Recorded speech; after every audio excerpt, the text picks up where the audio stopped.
हाँ जी, नमस्कार आप सभी को। आप सभी का स्वागत है अपने इस YouTube चैनल एड्यूरोही पर। मैं आपका अपना विजय भारत आप सभी का स्वागत करता हूँ। जैसे कि आपको पता है, हम डेली करंट अफेयर्स एनालिसिस किया करते हैं विद एमसीक्यूज। इसी के साथ में हम एक सीरीज चलाया करते हैं आज का इतिहास। इंग्लिश में कहें तो टुडे इन हिस्ट्री, यानी कि आज के दिन इतिहास में क्या घटित हुआ था, उनमें से कुछ महत्वपूर्ण घटनाएं हम कवर करते हैं और उनसे संबंधित मल्टीपल चॉइस क्वेश्चन भी आपसे पूछते हैं। हमारी ये जो कक्षा है वो सुबह 6 बजे प्रीमियर लगाई जाती है अपने इस यूट्यूब चैनल एड्यूरोही ऑफिशियल पर। हमारी इस कक्षा के दो भाग होते हैं। पहला भाग करंट अफेयर से संबंधित होता है और दूसरा भाग ऐतिहासिक घटनाओं से संबंधित होता है। आज 8 जून के दिन आप सभी का स्वागत है इस सुप्रभात सीरीज में। आपको इस कक्षा की पीडीएफ टेलीग्राम चैनल पे मिल जाएगी। आपको सर्च करना है एड्यूरोही 24। इस पीडीएफ के साथ में आपको एक मल्टीपल चॉइस क्वेश्चन भी मिलेगा और जितने भी आज तक इस सुप्रभात सीरीज की क्लासेस हुई हैं उन सब की पीडीएफ मैंने टेलीग्राम चैनल पे प्रोवाइड करवा दी है। इसके अलावा आप हमें Instagram, Twitter, x, WhatsApp channel पे भी फॉलो कर सकते हैं। सभी सोशल मीडिया प्लेटफॉर्म्स के लिंक आपको डिस्क्रिप्शन में मिल जाएंगे, वहां से डायरेक्ट आप हमें फॉलो कर सकते हैं। यदि आप इस यूट्यूब चैनल पर नए आए हैं तो इस चैनल को सब्सक्राइब कर लेंगे और अपने दोस्तों को भी शेयर कर देंगे। जब आप अपने इस यूट्यूब चैनल पर क्लिक करेंगे तो वहां पर कम्युनिटी नाम का एक ऑप्शन आपको दिखाई देगा। उस कम्युनिटी बटन पर क्लिक करने के बाद आपको ढेरों सारे मल्टीपल चॉइस क्वेश्चन देखने को मिलेंगे। उन क्वेश्चंस को भी आप अटेम्प्ट कीजिएगा और बताइएगा कि कितने क्वेश्चंस आपके ठीक हुए। किसी भी परीक्षा की तैयारी से संबंधित जानकारी के लिए आप व्हाट्सएप के माध्यम से संपर्क कर सकते हैं। नंबर भी दिया गया है यहाँ पे 8307730527। अब हम चलते हैं हमारी इस कक्षा के भाग नंबर 1 की तरफ, यानी कि daily current affairs analysis with MCQs. तो हमारी इस कक्षा के पहले भाग में हम कुछ करंट अफेयर्स की न्यूज़ को कवर करते हैं, उनकी एनालिसिस करते हैं और उनसे संबंधित मल्टीपल चॉइस क्वेश्चन आपसे पूछते हैं। तो हमारे सामने पहली न्यूज़ दिखाई दे रही है। Kangana Ranaut slap, CISF constable says her mother was at farmer protest. आप सभी को पता है, आपने सोशल मीडिया के माध्यम से ये जानकारी देख भी ली होगी कि कंगना रनौत को थप्पड़ मार दिया है एक सीआईएसएफ महिला कांस्टेबल ने। उनका कहना है कि उनकी मां किसानों के विरोध प्रदर्शन में साथ में थी। ठीक है ना। तो जब हम कंगना रनौत की बात कर रहे होते हैं तो ये कंगना रनौत अभी मंडी लोकसभा क्षेत्र से सांसद हैं। मंडी लोकसभा क्षेत्र। तो आप सभी को पता है अभी लोकसभा चुनाव हुए थे 2024 के। अभी 4 जून को ही तो रिजल्ट आया था और उस 4 जून के रिजल्ट में मंडी लोकसभा क्षेत्र से कंगना रनौत ने जीत हासिल कर ली। अभी सबसे ज्यादा सीटें एनडीए गठबंधन के पास में हैं। अभी एनडीए के नेतृत्व में हमारे भारत के प्रधानमंत्री नरेंद्र मोदी एक बार फिर से शपथ लेने वाले हैं। तो इस एनडीए गठबंधन वाले नेताओं की एक मीटिंग होने जा रही थी। उसी मीटिंग में मिलने के लिए कंगना रनौत जा रही थी और रास्ते में चंडीगढ़ एयरपोर्ट पर इनके साथ ये घटना घटित हुई। उसमें सीआईएसएफ कांस्टेबल हैं, उन्होंने इनको एक थप्पड़ मार दिया था। और जब हम बात कर रहे होते हैं उनका नाम क्या है, महिला कांस्टेबल का, तो नाम है उनका कुलविंदर कौर। हालांकि इस घटना के बाद में उनको एक बार सस्पेंड कर दिया गया है और जांच अभी हो रही है। ठीक है ना। अभी सोशल मीडिया पे कंगना रनौत की बहन भी आ चुकी हैं और इधर से कुलविंदर कौर जो सीआईएसएफ कांस्टेबल हैं उनके भाई भी सोशल मीडिया पर आ चुके हैं। आपसी गर्मा गर्मी इसमें देखने को मिल रही है और एक दूसरे का ये विरोध कर रहे हैं। तो आप वो न्यूज़ देख लीजिएगा। हमारे लिए ये जरूरी नहीं है कि किसने किसको थप्पड़ मारा, ना ही आपसे ऐसा कोई एग्जाम में पूछा जाएगा। हमारे लिए तो जो इम्पोर्टेंट है वो क्या है, ये लोकसभा क्षेत्र, लोकसभा क्षेत्र जो मंडी लोकसभा क्षेत्र है ये कहाँ पे है? तो ये है हिमाचल प्रदेश में। हिमाचल प्रदेश में यहीं से चुनकर आई हैं कंगना रनौत। जब हम थोड़ी सी बात कर लेते हैं सीआईएसएफ के बारे में, सीआईएसएफ इसका मतलब क्या होता है? Central industrial security force. तो जैसे हम बात करते हैं इस सीआईएसएफ के बारे में, ये हमारे भारत सरकार के कौन से मंत्रालय के तहत कार्य करता है? भारत सरकार के गृह मंत्रालय के अधीन कार्य करती है ये सीआईएसएफ, ठीक है ना। तो अभी चलो देख लेते हैं। यहां पर ये देखिए, ये है कंगना रनौत, ये है महिला कांस्टेबल जिनका नाम है कुलविंदर कौर।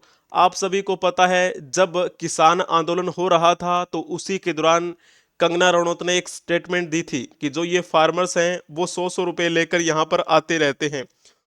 उसी फार्मर प्रोटेस्ट में जो भी 3 कानून लाए गए थे, हालांकि उनको तो वापस ले लिया गया था, उसी के दौरान ये स्टेटमेंट दी गई थी। और ये महिला कांस्टेबल कुलविंदर कौर का कहना है कि मेरी माँ भी उस फार्मर प्रोटेस्ट में थी, तो आप कैसे कह सकती हैं कि सभी 100 रुपए में आई हुई थी, है ना।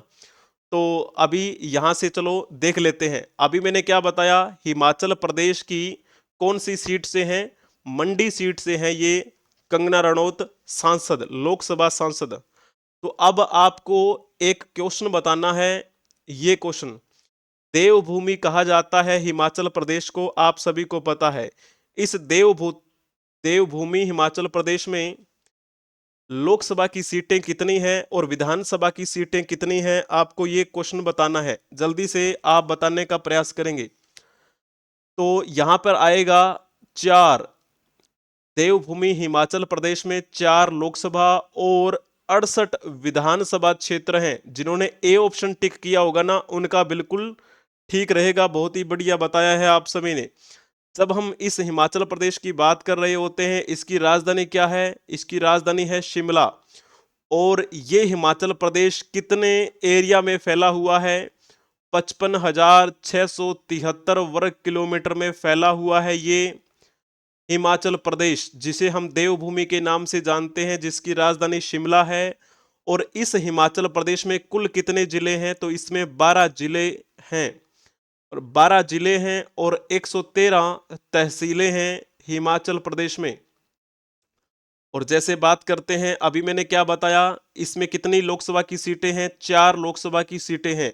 हाल ही में जो लोकसभा के चुनाव हुए थे, उन चुनाव में चारों की चारों ही जो सीटें हैं लोकसभा की, उन पर किसका अभी क्या है, प्रभुत्व हो चुका है? बीजेपी का। तो बीजेपी ने जीत हासिल कर ली है यहां पर। तो देख लेते हैं ये कौन सी सीट है। यहां पर देखो, ये इसको मैं नंबर 1 लिख रहा हूं। जहां पे नंबर 1 लिखा है मैंने, ये कौन सी सीट है लोकसभा की? ये मंडी लोकसभा की सीट है। इस मंडी लोकसभा की सीट से किसने जीत हासिल करी है? तो यहां पर कलर चेंज करके लिख देते हैं कंगना रनौत। तो ये पॉइंट आपको क्लियर हो गया ना। अब जब हम दूसरी बात कर लेते हैं, सेकंड, ये देखिए यहां पे मैं लिख रहा हूं 2, और ये दूसरी लोकसभा की सीट कौन सी है? तो इसका नाम आप क्या लिखेंगे? कांगड़ा। कांगड़ा सीट है ये। और इस कांगड़ा सीट पर भी बीजेपी ने जीत हासिल कर ली है। और बीजेपी की कौन से उम्मीदवार जीते हैं यहां से? तो नाम है उनका राजीव भारद्वाज, ठीक है। और फिर हम नेक्स्ट देखते हैं। तो यहां पर मैं लिख देता हूं 3। जहां पे मैंने 3 लिखा है, ये कौन सी सीट है? तो ये है हमीरपुर। इस हमीरपुर लोकसभा सीट से किस सांसद ने जीत हासिल की है? तो यहां पर नाम आएगा अनुराग सिंह ठाकुर का। अनुराग सिंह ठाकुर। तो ये कितनी सीटें हो गई? 3। और एक बच गई है चौथी सीट, वो कौन सी है? ये देखिए यहां पर मैंने 4 लिख दिया है। और ये सीट जो है, इसका नाम है शिमला सीट। शिमला लोकसभा की सीट है ये। और इसमें किसने जीत हासिल की है? तो यहां पर भी कलर चेंज करके नाम लिख देते हैं सुरेश कुमार कश्यप। सुरेश कुमार कश्यप। तो जो हिमाचल प्रदेश है यहाँ पे कितनी लोकसभा की सीटें हैं? 4, चारों की चारों मंडी, हमीरपुर, शिमला, कांगड़ा, यहाँ चारों की चारों ही बीजेपी ने जीत ली है।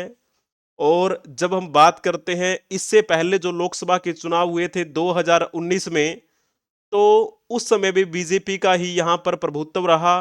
और कंगना रनौत जहां से जीती हैं 2019 में, यहाँ पर राम स्वरूप शर्मा थे। और कांगड़ा में राजीव भारद्वाज जो जीते हैं, वहां पर पहले किशन कपूर थे। हमीरपुर में अनुराग सिंह ठाकुर ही थे पहले भी, अब भी अनुराग सिंह ठाकुर ही हैं।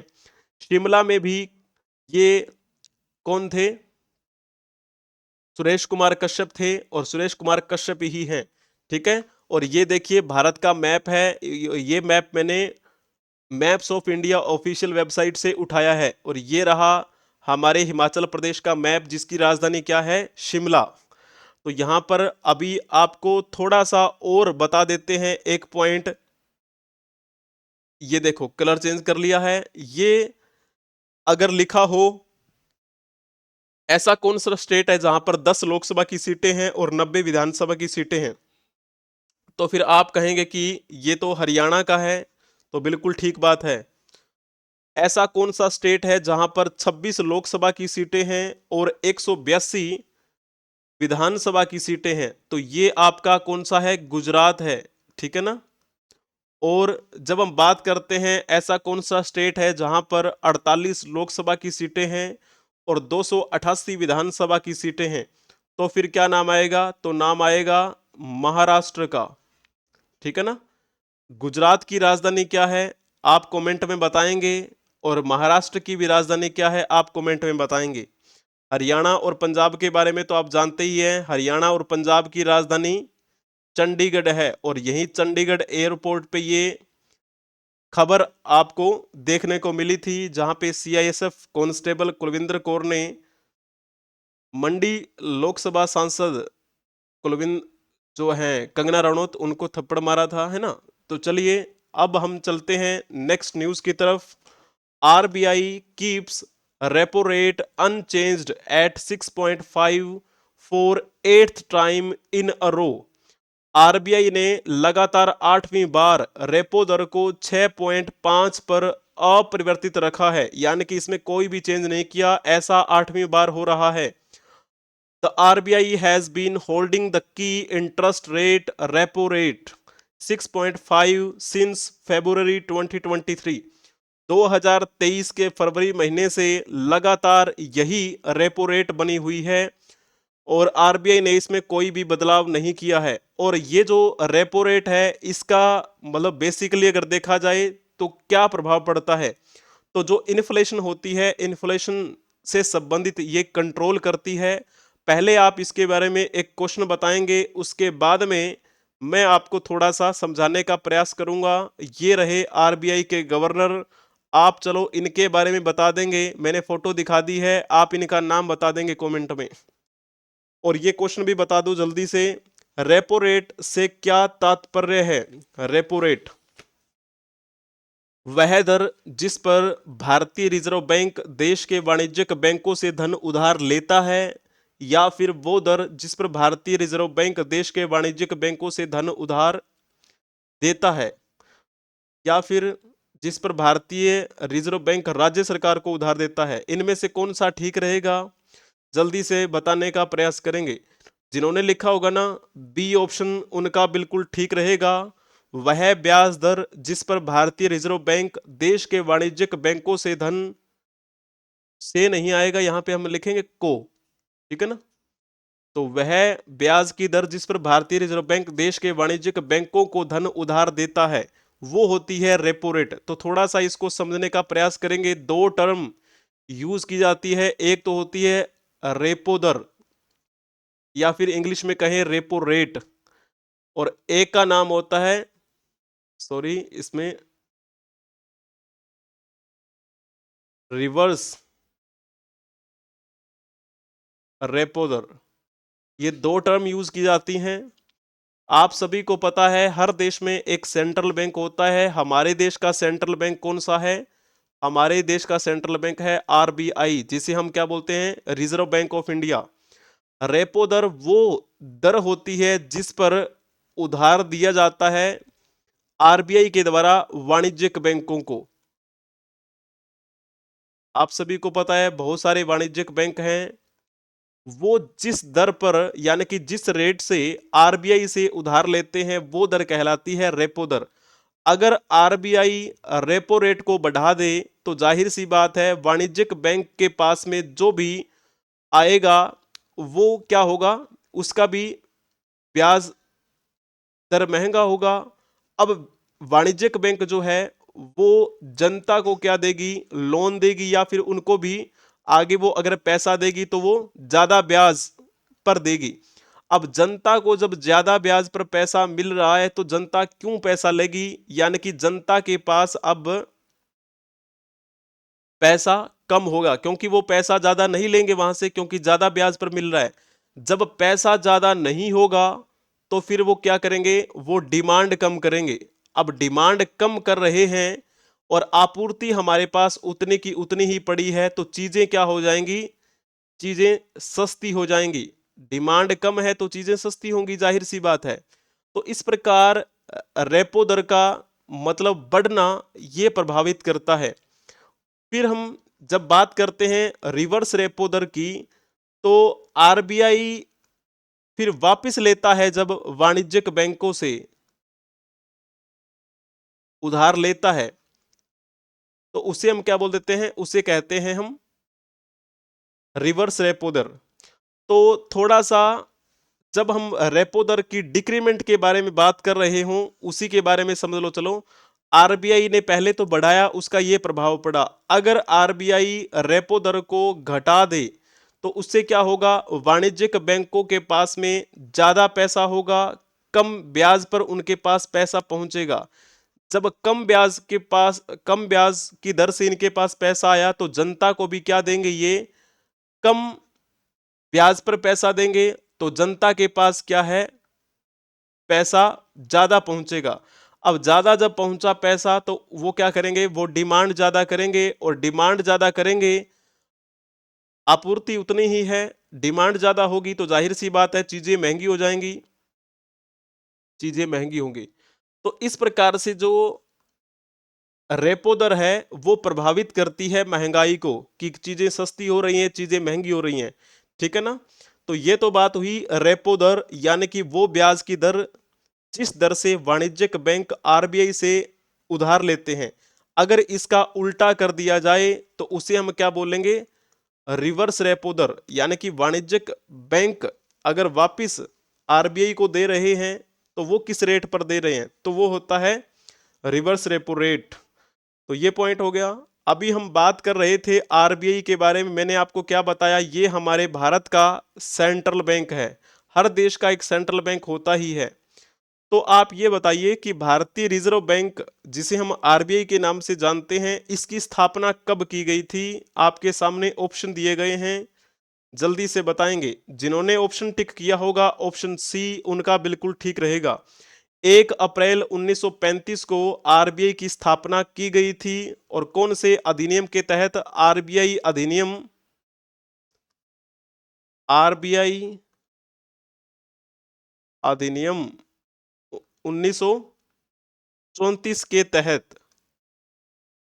इसकी स्थापना की गई थी 1 अप्रैल 1935 को। यह पॉइंट आपको ध्यान में रखना है। अब हम चलते हैं नेक्स्ट न्यूज की तरफ। Netherlands emerges as India's third largest export destination in 2023-24। 2023-24 में नीदरलैंड भारत का तीसरा सबसे बड़ा निर्यात डेस्टिनेशन बन गया।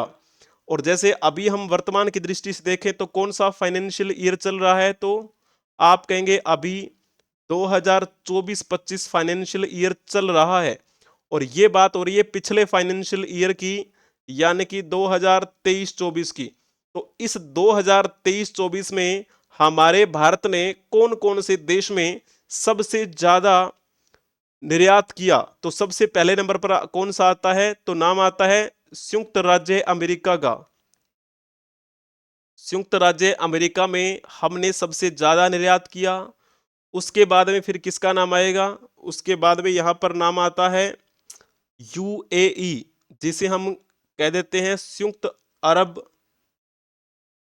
अमीरात। तो यहाँ पर हमने दूसरे नंबर पे सबसे ज्यादा निर्यात किया।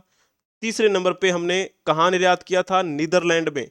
तो इस प्रकार ये टॉप 3 एक्सपोर्ट डेस्टिनेशन रही भारत की पिछले फाइनेंशियल ईयर में।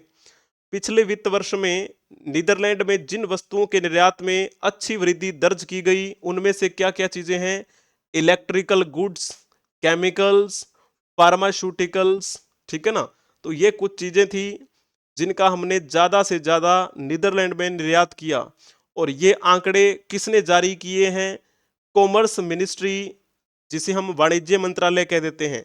तो वाणिज्य मंत्रालय के अनुसार 2023-24 में, यानी कि फाइनेंशियल ईयर 2023-24 में, नीदरलैंड, अमेरिका और यूएई के बाद में भारत का तीसरे सबसे बड़ा निर्यात गंतव्य बना।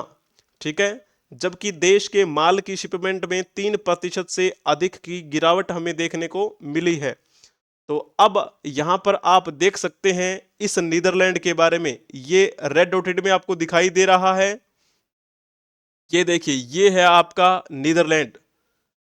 इस नीदरलैंड के बारे में यहां पर आपको पता लग गया होगा कि ये कौन सी कंट्री है, ये कौन से महाद्वीप में है। तो आप कहेंगे ये एक यूरोपीय कंट्री है, यूरोपीय देश। इस नीदरलैंड के अगर आप देखेंगे उत्तरी डायरेक्शन में तो डेनमार्क आपको दिखाई दे रहा है, दक्षिण में बेल्जियम है, इधर देखेंगे तो यूनाइटेड किंगडम, ठीक है ना। तो ये आपको सारी चीजें देखने को यहां पर मिलेंगी। अब आपसे एक क्वेश्चन पूछा जाए तो आप इसका जवाब देना बड़े आराम से। नीदरलैंड देश की राजधानी का नाम क्या है? राजधानी का नाम आपको बताना है, नीदरलैंड की राजधानी। अगर आपने लिखा होगा एम्स्टर्डम तो आपका बिल्कुल ठीक रहेगा, बहुत ही बढ़िया, अति उत्तम। तो जब हम बात कर रहे होते हैं यारेन, ये किस देश की राजधानी का नाम है? तो ये नोरू देश की राजधानी का नाम है यारेन। नोरू के बारे में तो बखूबी जानते होंगे। नोरू में जो मुद्रा चलती है वो ऑस्ट्रेलियाई डॉलर चलते हैं, ऑस्ट्रेलियाई डॉलर। अभी कुछ टाइम पहले ये नोरू चर्चा में भी रहा था, अगर आपने न्यूज़ देखी हो तो। कैनबरा की बात कर रहे हो तो कैनबरा किस देश की राजधानी है? तो आप कहेंगे ये तो ऑस्ट्रेलिया की राजधानी है, ऑस्ट्रेलिया देश की। और ऑस्ट्रेलिया में कौन सा चलता है? तो आप कहेंगे वहां पर भी ऑस्ट्रेलियाई डॉलर ही चलते हैं, ठीक है। वेलिंगटन की बात की जाती है तो वेलिंगटन जो है वो किस देश की राजधानी है? तो आप कहेंगे न्यूजीलैंड। न्यूजीलैंड की टीम, क्रिकेट टीम भारत के साथ खेलती हुई नजर आपको आती ही है ना, आपने बहुत बार देखा भी होगा। तो इस न्यूजीलैंड की राजधानी है वेलिंगटन। और इस न्यूजीलैंड में भी क्या है, डॉलर चलते हैं, लेकिन वहां पे क्या है, न्यूजीलैंड डॉलर चलते हैं, न्यूजीलैंड डॉलर। तो ये कौन से देश हैं? तो ये ओशिनियाई देश हैं। बाकी तीन, नीदरलैंड की बात करते हैं तो ये आपका कौन सा है, एक यूरोपीय देश है, ठीक है ना। तो यहां पर आप देख सकते हैं नीदरलैंड के बारे में। मैंने आपको इनका राष्ट्रीय ध्वज भी दिखा दिया ताकि आपको पहचानने में परेशानी ना हो। इसकी राजधानी एम्स्टर्डम। ये नीदरलैंड संयुक्त राष्ट्र का सदस्य भी है। इसने 10 दिसंबर 1945 को यूएन की सदस्यता ग्रहण की थी, ठीक है। ये आपका इस कक्षा का भाग नंबर 1 संपन्न हुआ। इसकी पीडीएफ आपको टेलीग्राम चैनल पे मिल जाएगी। एक क्वेश्चन भी आपको वहां पर टेलीग्राम चैनल पे देखने को मिलेगा। अगर आपको इस कक्षा का पहला भाग पसंद आया है तो कक्षा को लाइक कर दीजिए, अपने दोस्तों के साथ शेयर भी कर दीजिए। और अगर आप नए हैं तो इस चैनल को सब्सक्राइब भी कर लीजिएगा। अब हम चलते हैं हमारी इस कक्षा के भाग नंबर 2 की तरफ, यानी कि today in history with MCQs. तो आज के दिन क्या खास है, उसी से संबंधित हम बातें कवर करने वाले हैं। आज के दिन विश्व ब्रेन ट्यूमर दिवस मनाया जाता है। विश्व ब्रेन ट्यूमर दिवस कब मनाया जाता है? तो आपको लिख देना होगा 8 जून को। ब्रेन ट्यूमर आपने ये नाम बहुत सुना होगा, है ना? ब्रेन ट्यूमर इसे हम हिंदी में क्या बोलेंगे? मस्तिष्क का कैंसर, मस्तिष्क कैंसर। ये एक खतरनाक रोग है। समय रहते अगर इसका उचित इलाज ना करवाया जाए तो ये जानलेवा भी हो सकता है ना? ब्रेन ट्यूमर हालांकि ये बहुत बुरी बीमारी है, लेकिन जब आप सीरियल वगैरह देखते हैं तो उनमें तो हर किसी को कोई ना कोई ये दिखाता रहता है कि उसको ब्रेन ट्यूमर है ना, सीरियल में। लेकिन उनके लिए तो बहुत नॉर्मल सी बात है, लेकिन वास्तविक रूप से देखा जाए तो इससे जान भी जा सकती है। अब इसी ब्रेन ट्यूमर के प्रति लोगों को जागरूक करने के लिए विश्व के अनेकों देशों में कार्यक्रम आयोजित किए जाते हैं और 8 जून के दिन ये दिवस मनाया जाता है ताकि लोगों को जागरूक किया जा सके इसके प्रति। ठीक है ना? तो जब हम ब्रेन ट्यूमर के बारे में बात कर रहे होते हैं, पहले आप एक क्वेश्चन बताएंगे कि इस ब्रेन ट्यूमर दिवस को मनाने की शुरुआत कब हुई थी? जल्दी से आप बताएंगे। कब हुई थी इसकी शुरुआत? जिन्होंने लिखा होगा ना, सेकंड ऑप्शन उनका बिल्कुल ठीक रहेगा। ये बात है 2000 की। वर्ष 2000 में इसको सबसे पहले मनाया गया। और जब हम बात करते हैं सबसे पहले इस दिवस को किसने मनाया था, तो उसका नाम है जर्मन ब्रेन ट्यूमर एसोसिएशन। ये एक संगठन का नाम है। तो जर्मन ब्रेन ट्यूमर एसोसिएशन, तो उन्होंने सबसे पहले 2000 में इस दिवस को मनाया था लोगों को जागरूक करने के लिए।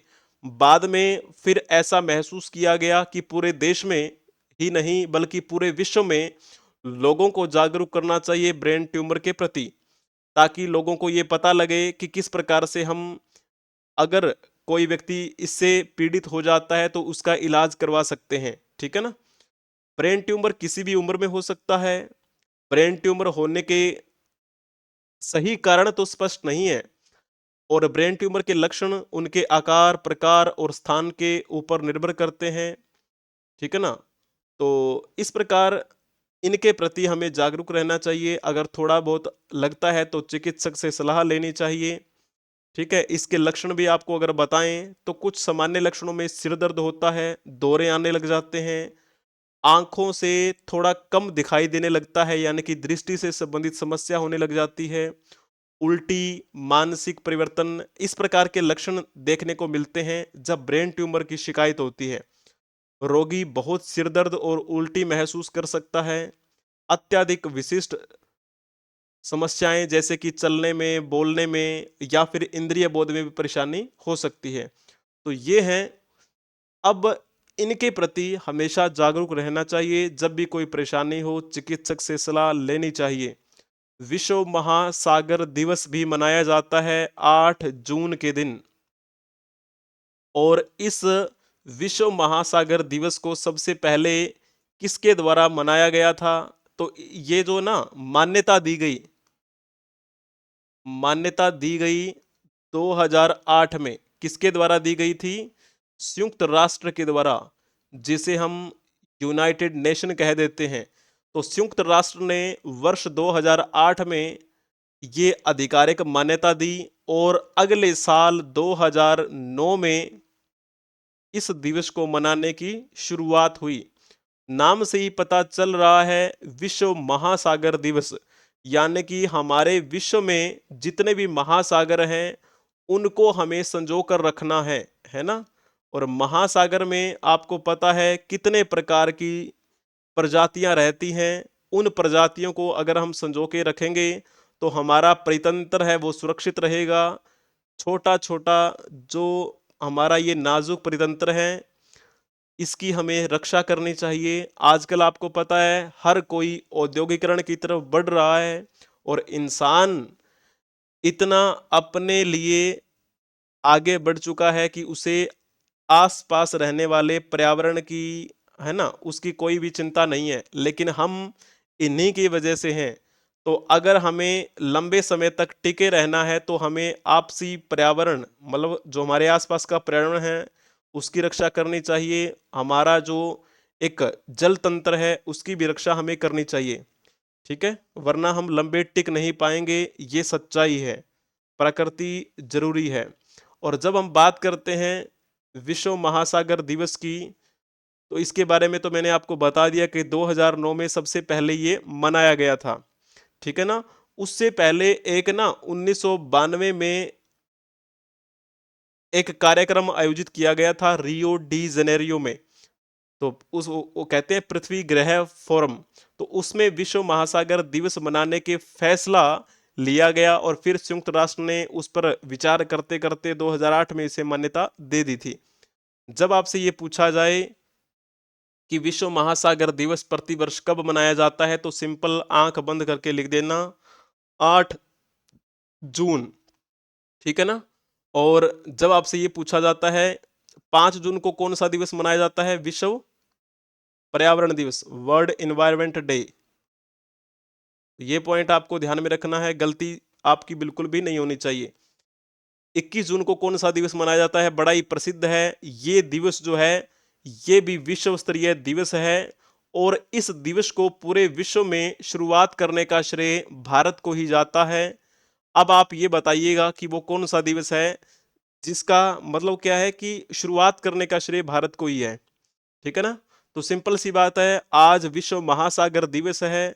महासागर से जुड़े हुए पहलू जैसे कि खाद्य सुरक्षा, जैव विविधता, पारिस्थितिकी संतुलन, सामुद्रिक संसाधन, उन सब का उपयोग हम करें, लेकिन सतत विकास करते हुए हम उन पर काम करें, तो फिर हमारे लिए अच्छा भी रहेगा। तो चलिए आज के दिन जिनका जन्मदिन है उनके बारे में बातें कर लेते हैं। ये हमारे एक एथलीट हैं, इनका नाम क्या है, MP जबीर। MP जमीर जबीर जो हैं, इनका जन्म आज ही के दिन हुआ था 8 जून 1996 को। आज इनका जन्मदिन है, तो इनको बहुत बहुत शुभकामनाएं। हमारे भारत का नाम इन्होंने रोशन किया है। और इनका मुख्य क्षेत्र कौन सा है, बाधा दौड़। तो ये दौड़ लगाते हैं, आप सभी को पता है, आपने बाधा दौड़ देखी होगी। जब कोई व्यक्ति दौड़ता है तो उसके पीछे कभी कोई स्टैंड लगा दिया जाता है, यानी कि छलांग लगाते हुए बाधाओं को दूर करते हुए दौड़ लगाना। तो उसमें कौन से व्यक्ति होते हैं जो सबसे कम समय में आगे दौड़ जाते हैं, वही विजेता घोषित कर दिए जाते हैं। तो उसी बाधा दौड़ में ये आगे कार्य करते रहे और इन्होंने कांस्य पदक भी जीता, स्वर्ण पदक भी जीता। मूल रूप से अगर देखा जाए तो ये कितने मीटर की दौड़ में हिस्सा लिए थे, 400 मीटर बाधा दौड़।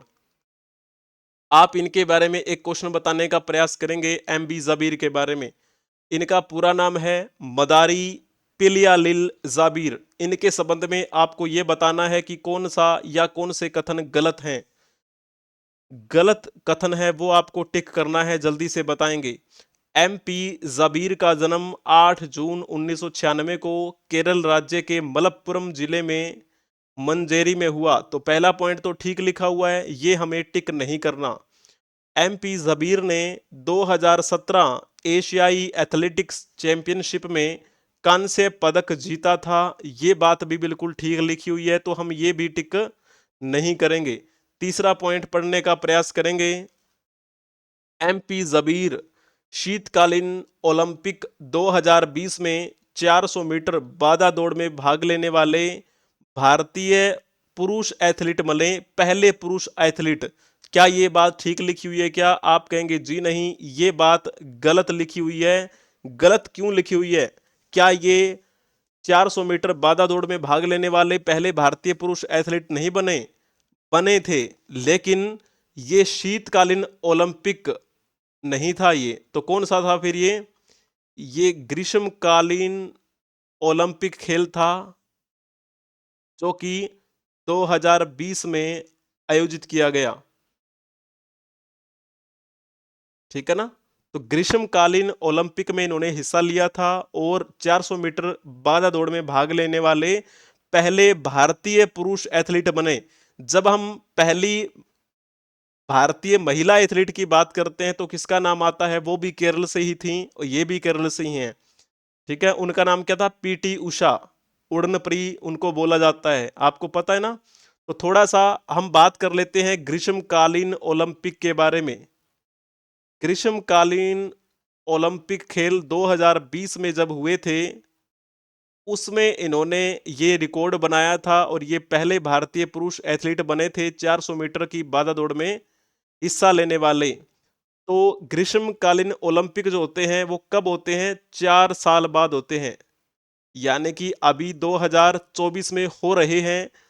हो तो नहीं रहे हैं, होने वाले हैं ऐसा बोलेंगे। अभी 2024 के जो ग्रीष्मकालीन ओलंपिक खेल होंगे, इसमें 32 खेल होने वाले हैं। और ये खेल कब से कब तक आयोजित करवाए जाएंगे? तो 26 जुलाई से लेकर 11 अगस्त तक ये आयोजित करवाए जाएंगे। और इसमें किसका नाम अभी सेलेक्ट हुआ है? तो मैंने 3-4 दिन पहले एक न्यूज़ भी कवर की थी, अमित पंघाल। अमित पंघाल अभी क्वालिफाई कर चुके हैं इसके लिए, वो इसमें हिस्सा लेंगे। तो 2020 में एमपी जबीर ने हिस्सा लिया था और अभी अमित पंघाल भी हिस्सा लेने जा रहे हैं। तो बहुत बहुत शुभकामनाएं इनको जन्मदिन की, अमित पंघाल को यहाँ पर पार्टिसिपेट करने की। तो चौथा पॉइंट क्या लिखा हुआ है? एमपी जबीर ने 29 जून 2021 को पटियाला में संपन्न हुई इंटर स्टेट एथलेटिक चैंपियनशिप में 400 मीटर बाधा दौड़ में स्वर्ण पदक जीता था। ये बात भी ठीक लिखी हुई है। तीसरा पॉइंट थोड़ा सा गलत लिखा हुआ था और हमसे यही पूछा गया था कि गलत जो है वो बताओ, तो हमने बता दिया कि तीसरा पॉइंट गलत है, क्योंकि इन्होंने शीतकालीन ओलंपिक 2020 में 400 मीटर दौड़ में भाग नहीं लिया, बल्कि इन्होंने ग्रीष्मकालीन ओलंपिक 2020 में भाग लिया था। यहाँ पर ये फोटो देख पा रहे होंगे, ये इनकी इंस्टाग्राम की प्रोफाइल से लिया गया एक स्क्रीनशॉट है। तो मैंने वही आपको दिखाने का प्रयास किया है। अभी हम बात कर लेते हैं आज के दिन जिनकी मृत्यु हुई थी, यानी कि आज के दिन जिनकी पुण्यतिथि है। इनका नाम क्या है? इनका नाम है मदुराई मदुराई मणि अय्यर। ठीक है ना। इनका जन्म कब हुआ था?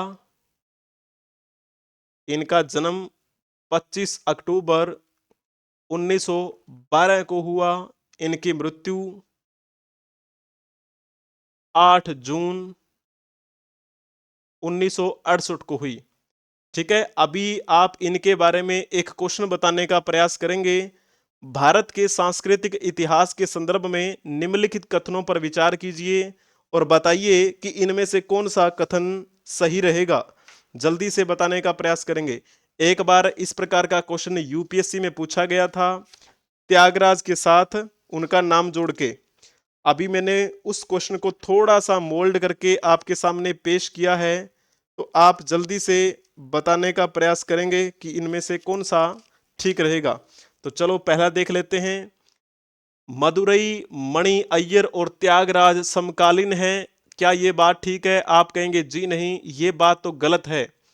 मणि अय्यर की बात की जाए तो ये कौन सी सदी के थे? ये तो 20वीं शताब्दी के थे। अभी तो मैंने बताया है ना, अभी मैंने क्या बताया, इनका जन्म कब हुआ? 1912 में। 1968 में इनकी मृत्यु हुई, यानी कि ये तो 20वीं शताब्दी की बात है जब इनका टाइम पीरियड रहा। जब हम त्यागराज की बात कर रहे होते हैं, त्यागराज का जन्म 1767 में हुआ था। इसका मतलब ये कौन सी सदी के हैं? ये तो 18वीं शताब्दी की बात है। 2 सदियों का अंतर है दोनों में, समकालीन कैसे हो सकते हैं ये? तो पहला पॉइंट तो गलत हो गया। ठीक है ना। त्यागराज की अधिकांश कृतियां भगवान कृष्ण की स्तुति के भक्ति संगीत हैं, क्या? आप कहेंगे जी नहीं, ये पॉइंट भी गलत लिखा हुआ है, क्योंकि इनके जो गीत हैं वो भगवान राम को समर्पित हैं, है ना, श्री राम को समर्पित भक्ति संगीत हैं त्यागराज के। तो ये पॉइंट आपका फिर गलत हो गया। ठीक है। और तीसरा पॉइंट देखो, मदुराई मणि अय्यर और त्यागराज कर्नाटक संगीत के प्रमुख ज्ञाता माने जाते हैं। हाँ, ये बात आप कहेंगे कि हाँ ये बात तो ठीक लिखी हुई है। मणि अय्यर जो हैं वो भी कर्नाटक संगीत के अच्छे ज्ञाता थे और त्यागराज भी कर्नाटक संगीत के अच्छे ज्ञाता थे। इस कर्नाटक संगीत वाला जो पॉइंट है वो ठीक रह जाएगा आपका, यानी कि जिन्होंने केवल 3 लिखा होगा उनका बिल्कुल ठीक रहेगा। और जब हम इस कर्नाटक संगीत के रचयिता की बात करते हैं, कर्नाटक संगीत के रचयिता, तो आप कमेंट में बता दीजिएगा। चलो मैं बता ही देता हूं। तो उनका नाम आता है अन्नामाचार्य, अन्नामाचार्य, ठीक है ना। ये एक तेलुगु संत थे, तेलुगु संत, जिन्होंने कर्नाटक संगीत की रचना की थी। ये कर्नाटक संगीत बड़ा ही अहम रहा और इस कर्नाटक संगीत के कई गायक हुए थे, जिनमें से एक नाम आता है मदुराई मणि अय्यर का, जिनकी आज पुण्यतिथि है। तो इस प्रकार आपको बातें ध्यान में रखनी है। और अन्नामाचार्य के बारे में अगर हम बात करें तो ये किस समय की बात है, इनका जन्म हुआ था 15वीं शताब्दी में और इनकी मृत्यु हुई 16वीं शताब्दी में, यानी कि 15वीं 16वीं शताब्दी के ये थे अन्नामाचार्य, जिन्होंने कर्नाटक संगीत की रचना की थी। यूपीएससी में पूछा गया क्वेश्चन था एक ऐसा, मैंने उसको थोड़ा सा मोल्ड करने का प्रयास किया है। उस क्वेश्चन में त्यागराज और अन्नामाचार्य के बारे में पूछा गया था। मैंने अन्नामाचार्य का नाम हटाकर वहां पर मदुरई मणि अय्यर का नाम डालकर पूछा है आपसे। तो बहुत ही अच्छा, जिन्होंने बताया होगा सही। ये आपकी कक्षा का दूसरा भाग भी संपन्न हुआ। इसकी पीडीएफ आपको टेलीग्राम चैनल पे मिल जाएगी। एक क्वेश्चन भी आपको वहां पर देखने को मिलेगा। इसके अलावा आप हमें इंस्टाग्राम, ट्विटर, व्हाट्सएप चैनल पे भी फॉलो कर सकते हैं। सभी सोशल मीडिया प्लेटफॉर्म्स के लिंक आपको डिस्क्रिप्शन में मिल जाएंगे। और यदि आप इस यूट्यूब चैनल पर नए हैं तो इस चैनल को सब्सक्राइब कर लीजिएगा और अपने दोस्तों को भी शेयर कर दीजिएगा। जब आप YouTube पर जाएंगे तो वहां पर कम्युनिटी नाम का एक ऑप्शन आपको दिखाई देगा। उस कम्युनिटी बटन पर क्लिक करने के बाद आपको ढेरों सारे मल्टीपल चॉइस क्वेश्चन देखने को मिलेंगे। किसी भी परीक्षा की तैयारी से संबंधित जानकारी के लिए आप व्हाट्सएप के माध्यम से संपर्क कर सकते हैं 8307730527। अगर आपको इस कक्षा का दूसरा भाग भी पसंद आया है तो इस कक्षा को लाइक कर दीजिए, अपने दोस्तों के साथ शेयर भी कर दीजिए। अगर आप खुद नए हैं तो इसे सब्सक्राइब भी कर लीजिए और बेल आइकन बटन पर भी क्लिक कर दीजिए, ताकि हमारी ये जो कक्षा है वो आपको नोटिफिकेशन के माध्यम से सबसे पहले मिलती रहे। Thank you for watching, like share and subscribe एड्यूरोही 24। हम मिलेंगे नेक्स्ट क्लास में, तब तक के लिए आप हंसते रहें, मुस्कुराते रहें, पढ़ते रहें, खेलते रहें, खिलखिलाते रहें। जय हिंद, जय भारत, वंदे मातरम।